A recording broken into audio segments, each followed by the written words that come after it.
GP Fire! Voltamos, minha gente. Voltamos sim com mais um episódio Dragoneiro. Eu tô muito empolgado para fechar este podcast porque ele é um fechamento do podcast anterior. Se vocês bem se lembram, não se preocupe, eu refalo aqui. O Ian estava além da muralha procurando um mago desaparecido. Então ele encontra esse mago, ele está sitiado dentro de uma caverna de vermes. Se não fosse só isso, muito ruim, os algentes estão circundando essas fossas, essas cavernas por fora, então eles não têm como escapar, eles estão presos e o Ian conseguiu, meio que merda, hein? Conseguir ficar na mesma merda que o mago tava de primeira. Então eles acabam nisso, a gente até encontra a nova monja protetora deste mago em específico, que é a Sheda, né? Essa monja que tá com essa máscara. E agora daí a gente vai saber o que aconteceu. E a gente já meio que conseguia prever isso. Eles estavam lá. A gente tem até uma visão bem bacana de como é que ficou o novo selo, né? Lembra a nossa elfa preferida lá? Ela plantou uma plantinha e essa plantinha já brotou assim, virou quase que uma floresta inteira dessas plantas espinhadas, com espinhos e troncos cheios de espinhos. Então ela está cobrindo toda aquela área lá. Eles foram investigar, estava tudo em ordem. O problema é que os algentes, né, encontraram eles. Eles tentaram se dividir e tal, e dispersar esses algentes, já que eles deviam ser meio burros, né? Mas, cara, eles estavam sendo liderados por essa figura toda coberta de pano preto, assim, e sorridente. Como se ela tivesse um prazer mortal em estar perseguindo eles. E ele fala assim, ó, ela é humana. Daí a galera fala, como assim? Ela é humana? Tem uma pessoa humana liderando os algentes. Primeiro, não tem sentido uma pessoa humana liderar algentes. Segundo, não tem sentido um algente seguir um humano.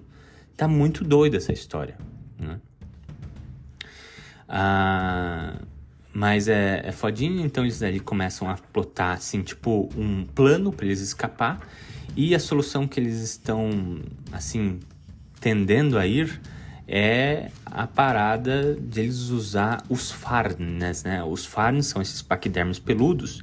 Então eles vão falar, ó, acho que é melhor a gente se esconder nos pelos de um farne, né? E dar o fora meio que despercebidos. E é isso que termina. O volume 10, né? Lembra que eu já tinha dividido o volume 10, né? E agora a gente vai começar já o volume 11. Mas não sem antes, né, terminar que a última página desse volume 10 é a revelação desse ser mascarado que é a própria Hecuba. Sim, a monja protetora que protegeu com seu próprio corpo o Alben na primeira missão é a pessoa que está liderando os algentes nessa caçada aos magos, né? E ela tá loucaça. Mas enfim, eles começam os preparativos, né, para conseguir escapar. Eles estão coletando sangue ali dos farnes, né? Porque esse sangue ele atrai os vermes, né? Eles vão usar esses vermes como distração e tal. Eles descobrem que o plano deles vai ficar um pouco mais complicado porque a Hecuba, como ela é inteligente, né? Ela tem o mínimo de preparo militar, ela foi lá e destruiu tudo as barracas, né? E aquele corpo militar que estavam lá protegendo a saída deles. Aí que eles falam, putz, vamos lá ver então os farnes. O Gamor e o Ian capturam um farn, levam até a fossa. A galera entra, né, se esconde ali nos pelos dos farnes e meio que vai cavalgando ele assim, como se fosse mais uma criatura no meio desse deserto cinza. Só que eles já falaram, ó, cara, é muito estranho um farn estar sozinho. E não deu outro. Os algentes olharam aquilo e falaram, pô, tem uma coisa estranha.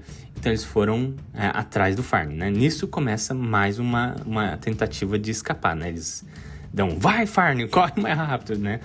Mas não adianta, os Algentes são muito rápidos, né? Muito rápidos mesmo. Eles correm como se não tivesse um chicote atrás deles. Nesse momento eles liberam aquelas sacas de sangue. E no solo, quando cai o sangue dos Farn no solo, aparece todos aqueles vermes, né?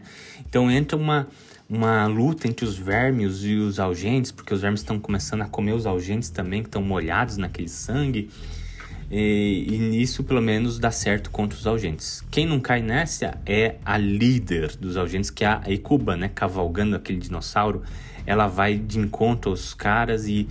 Cara, ela tá com uma flecha mas tão forte, que a monja protetora lá, a Sheda, ela entra na frente, mas a flecha atravessa ela e pega na goela do mago, né? O matando de uma vez. E isso não vai parar a Hecuba. Ela sobe em cima do Farn e ela fala, agora vai ser vocês. O Ian até dá uma embatida ali de batalha contra ela e fala, o que aconteceu com você? A gente achou que você tava morta. A Hecuba, por sua vez, fala assim, ó, vocês são um pau no cu, vocês me deixaram aqui pra morrer, mas quem me salvou foi essa galera aí.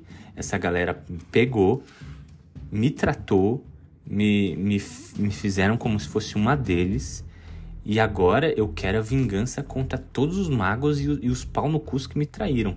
E vocês vão morrer aqui. Nisso, até a Sheda entra em combate junto ali com o Ian, né? A Hecuba até consegue tirar aquela máscara que ela estava usando. A gente vê que ela não tem o nariz. E ela até meio que fala assim, então você caiu na cobiça, alguma coisa assim, sabe? Como se ela soubesse por que aquela moça não tinha nariz, mesmo não conhecendo ela, né? Então, a gente vai entender isso mais pra frente, mas fica, né, o nod aqui.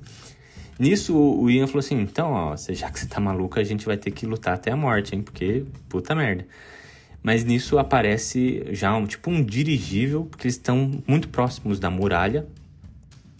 E daí a Hecuba fala assim, puta, vou ter que vazar, porque agora chegou o reforço, né? Ela sobe em cima do seu dinossaurinho e vai embora.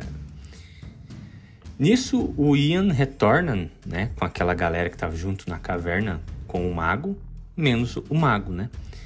Então a missão foi um fracasso em si, né? Uma pena, mas pelo menos os soldados ali, eles meio que viram isso como uma vitória, porque o Ian trouxe os seus companheiros vivos desta vez, né? Lembra que tinha todo aquele troço lá, os caras, puto, Ian deixa todo mundo pra morrer, né? E dessa vez não, o cara se embrenhou dentro do deserto. Foi foda, porque eles estão sabendo agora dessa figura messiânica dentro dos Algentes, né?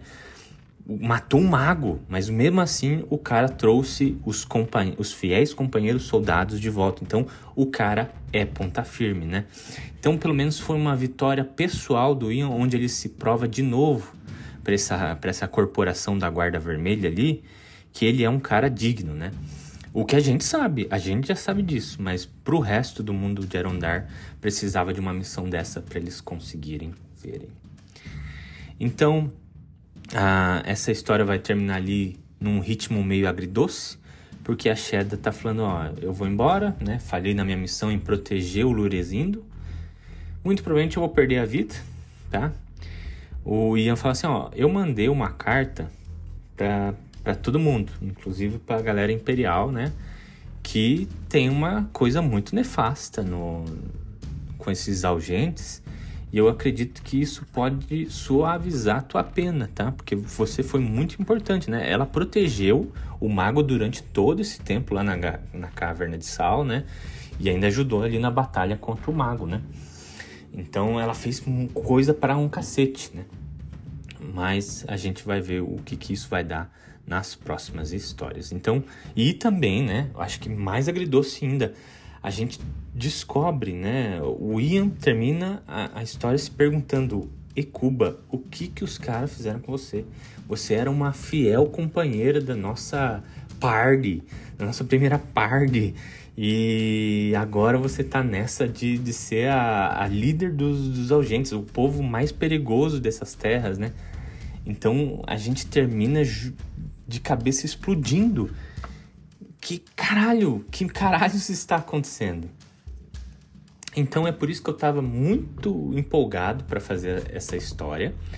Mais uma vez eu vou terminar aqui o cast no meio do volume 11, né?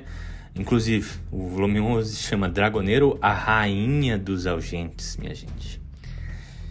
E agora, para quem ouviu o podcast anterior, eu comecei o podcast dizendo que Dragoneiro era especial dentro da Bonelli nesse sentido cronológico, onde você pode fazer que nem qualquer outro Bonelli, pegar a paradinha, o volume separado e ler ele, e você vai entender ele perfeitamente.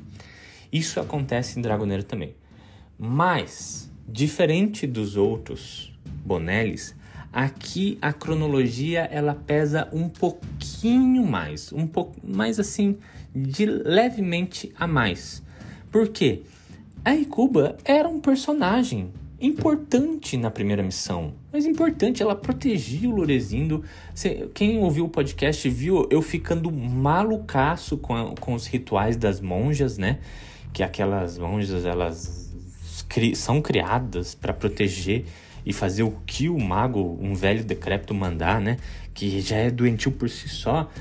E no meio dessa doença, ela é lançada pelos Algentes. Aí ela salva pelos Algentes e agora ela é rainha dos Algentes. Gente, os Algentes são um corpo, assim, militar, sem cérebro. Eles só atacam o que está na frente deles. Até agora. Agora eles têm uma rainha que é extremamente versada em categoria militar. Ela sabe estratégia, ela sabe como os nossos comandantes se organizam, ela sabe tudo do Erondar e ela é a ponta de lança, a pessoa mais importante dentro desses Algentes, né? Então ela tem essa força de poderio militar na mão dela e aparentemente ela está querendo vingança contra todos os magos que existem, né? Dá a impressão, ela não falou, mas dá a impressão que ela quer até uma certa invasão, né? Porque ela quer pegar todo mundo que fudeu a vida dela, de certa maneira. Então, gente, eu diria que aqui, nos volumes 10 e 11, repetindo, A Fossa dos Farnes e A Rainha dos Algentes, seria primeiro ponto de virada de Dragoneiro. No sentido que agora que a gente leu esses volumes, nada do que era antes vai continuar igual. Porque quando haver uma coisa grande, maior, todo mundo vai estar comentando sobre: puta, mas a Rainha dos Algentes está lá em cima, hein? Puta, o que a gente vai fazer com os problemas dos Algentes? Porque antes não era problema, agora é. Putz, agora a gente tinha que entrar lá, era de boa, só desviar dos Algentes burros. Agora não, puta, como é que a gente vai entrar lá com a Rainha? Então esse é o primeiro ponto de virada de Dragoneiro, onde o universo de Dragoneiro, o reino de Erondar, ele mudou de uma forma para sempre. Ele não é o mesmo mundo que era antes. Diferente, né, das outras histórias Bonelli, que as diferenças estão mais calcadas nas mudanças dos personagens, né? Uma esposa que morre, a Júlia que namora o professor, mas daí não namora mais o professor, né? Decepções amorosas, bababá. Aqui é uma coisa que acontece com um dos nossos personagens que a gente conhece, mas está influenciando em todo o restante do universo. Está influenciando em todo o restante do reino de Erondar, né? Então, aqui eu fecho o meu ponto que eu comecei no podcast anterior. A cronologia de Dragoneiro é um pouquinho mais pesada para a Dragoneiro, né? Tem essa linha principal, ela vai seguindo por trás no background, mas às vezes ela volta como sendo a principal, como sendo a foreground, né? Então, eu acho que é isso que me fascina mais em Dragoneiro do que todas as outras histórias da Bonelli, tá? Mas não que a gente não vai cobrir o resto da Bonelli, que eu acho muito bacana algumas coisas, né? Então tem que começar a cobrir isso aí também. Mas por enquanto a gente fica por aqui. No próximo capítulo a gente ainda volta com o volume 11, porque a gente vai descobrir o que aconteceu com a Sheda, né? A monja que falhou, e vai ser um programa só pra ela, de tão foda que é essa parada. Então a gente se vê lá. Muito obrigado por ouvirem, por todo mundo que tá compartilhando aí e vindo falar comigo, né? Dando os seus pitacos, tá muito divertido. Além de Dragoneiros, são muito legal. Pra mim é muito legal conversar com mais galera aí que tá gostando de Dragoneiro, né? Então tá sendo uma experiência super proveitosa. Mas é isso aí. Muito obrigado, galera. Curtam, compartilhem e avaliem a gente no Spotify e no iTunes. E a gente se vê numa próxima. Falou!